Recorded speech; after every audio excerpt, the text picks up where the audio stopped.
আজকের আমাদের data communication ক্লাসে আমরা আনগাইডেড মিডিয়া বা ওয়্যারলেস মিডিয়া সম্পর্কে আলোচনা করব।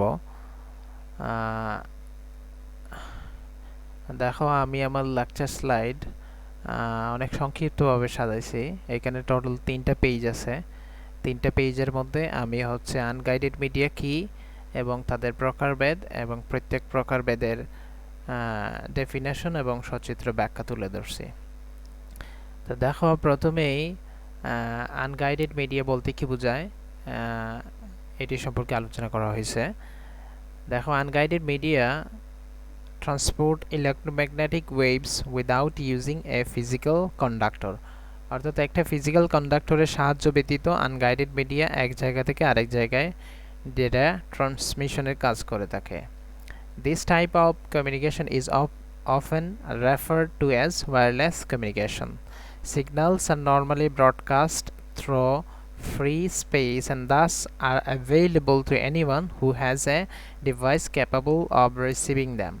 অর্থাৎ এটা ফ্রি স্পেসের মধ্যে ব্রডকাস্ট হয়, এই জন্য আনগাইডেড মিডিয়াতে যে সিগন্যালটা সেন্ড করা হয় এটা যে কোনো ডিভাইসই সিগন্যাল রিসিভ করতে ক্যাপেবল।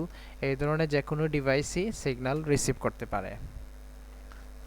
তারপরে কি বলছে দেখো, unguided signals can travel from the source to destination in several ways. Unguided মিডিয়ার যে সিগন্যাল আছে এই সিগন্যালটা সেন্ডার স্টেশন থেকে রিসিভার স্টেশনে বিভিন্ন ওয়েতে প্রপাগেশন হইতে পারে। কি কি প্রপাগেশন দেখো, ground propagation, sky propagation, line of sight propagation, যেগুলো নিচে 3টা ফিগারের সাহায্যে তুলে ধরা হয়েছে। দেখো, গ্রাউন্ড প্রপাগেশনে আমাদের সিগন্যাল যেটা আছে এটা গ্রাউন্ড আমাদের ভূপৃষ্ঠের মধ্যে চারিদিকে সিগন্যালটা তার ছড়ায়া পড়বে। আয়নস্ফিয়ার, আমাদের বায়ুমণ্ডলের যে আয়নস্ফিয়ার অঞ্চল আছে এই অঞ্চলের মধ্যে ভূপৃষ্ঠের মধ্যেই সে সীমাবদ্ধ থাকবে।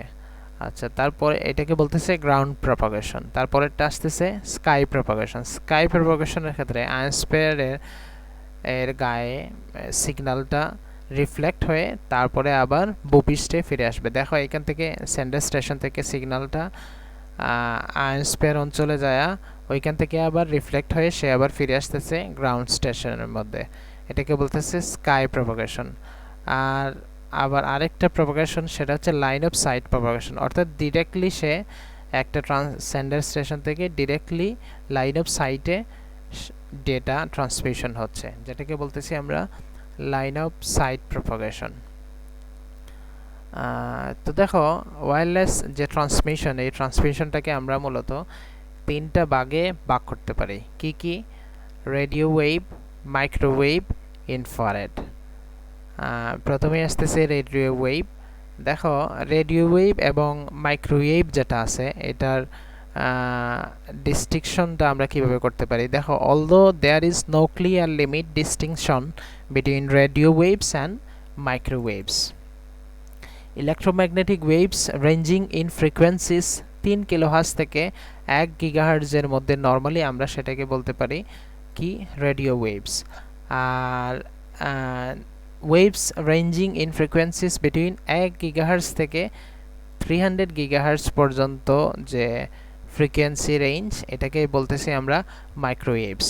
However the behavior of the waves rather than the frequencies is a better criterion for classification। অর্থাৎ রেডিও ওয়েভ এবং মাইক্রোওয়েভ এই দুইটা সিগন্যালকে ডিস্টিংশন করার জন্য আমরা তাদের বৈশিষ্ট্য দেখে লক্ষ্য করলে সুন্দরভাবে বুঝতে পারবো। যেমন রেডিও ওয়েভ সিগন্যাল যেটা আছে এটা সাধারণত হয় অমনিডিরেকশনাল, অর্থাৎ সিগন্যালটা চারিদিকে ছড়ায় পড়ে। যে সিগন্যালটা আমরা সেন্ড করি সেই সিগন্যালটা চারিদিকে ছড়ায় পড়ে। On the other hand microwave signal যেটা আছে এটা হয় সাধারণত ইউনিডিরেকশনাল। এগুলো ব্যাখ্যা আমি এখানে খুব সুন্দরভাবে সাজায় বলছি। দেখো, radio waves for the most part are omnidirectional. When antenna transmit radio waves they are propagated in all directions. This means that the sender and receiving antennas do not have to be aligned. অর্থাৎ sender station এবং receiver station এটা aligned হইতে হবে এমন না, যেহেতু এটা omnidirectional ascending antenna sends waves that can be received by receiving antennas. The omnidirectional property has a disadvantage too. The radio waves transmitted by one antenna are susceptible to interference by another antenna that may send signals using the same frequency or band. অর্থাৎ radio ওয়েভের যে সিগন্যালটা আছে এটা অমলি directional হওয়ার কারণে এই সিগন্যালটা অন্য কোনো রেডিও ওয়েভ সিগন্যাল সেন্ডার স্টেশনের সিগন্যালের মাধ্যমে সে বাধাগ্রস্ত হইতে পারে। এই কথাটা এখানে বলা হয়েছে। Radio waves are omnidirectional antennas that send signals in all directions. আচ্ছা, তা এটার অ্যাপ্লিকেশনটা কি? রেডিও ওয়েভ যেহেতু অমলি ডিরেকশনাল, এটাকে সাধারণত আমরা এম এবং এফএম রেডিওতে আমরা এই ধরনের সিগন্যালকে ইউজ করে থাকি। তারপরে আসতেছে মাইক্রোওয়েভস। আমি আগেই বলছিলাম মাইক্রোওয়েভ যেটা আছে, মাইক্রোওয়েভস হ্যাভিং ফ্রিকোয়েন্সিস 1 থেকে 300 গিগাহার্টজের মধ্যে, এবং মাইক্রোওয়েভ যে সিগন্যাল যেটা আছে এটা ইউনিডিরেকশনাল, অর্থাৎ when an antenna transmit microwaves they can be narrowly focused. This means that the sending and receiving antennas need to be aligned, অর্থাৎ তাদের অ্যালাইনমেন্ট অর্থাৎ লাইন অফ সাইট কমিউনিকেশন হবে, অর্থাৎ সেন্ডার স্টেশন এবং রিসিভার স্টেশনের মধ্যে কোনো অবস্ট্রাকল থাকতে পারবে না।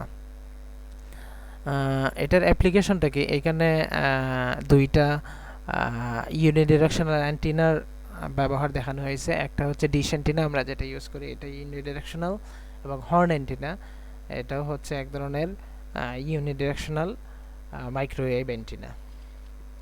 আচ্ছা, দেখো এটার অ্যাপ্লিকেশনে কি বলা হয়েছে। Microwaves due to their unidirectional properties are very useful when unicast, অর্থাৎ one to one communication is needed.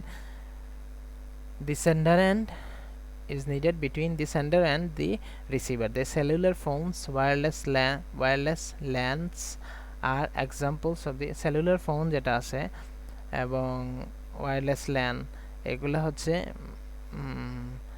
Microwave সিগন্যালের অন্যতম উদাহরণ। তারপরেটা হচ্ছে ইনফ্রারেড।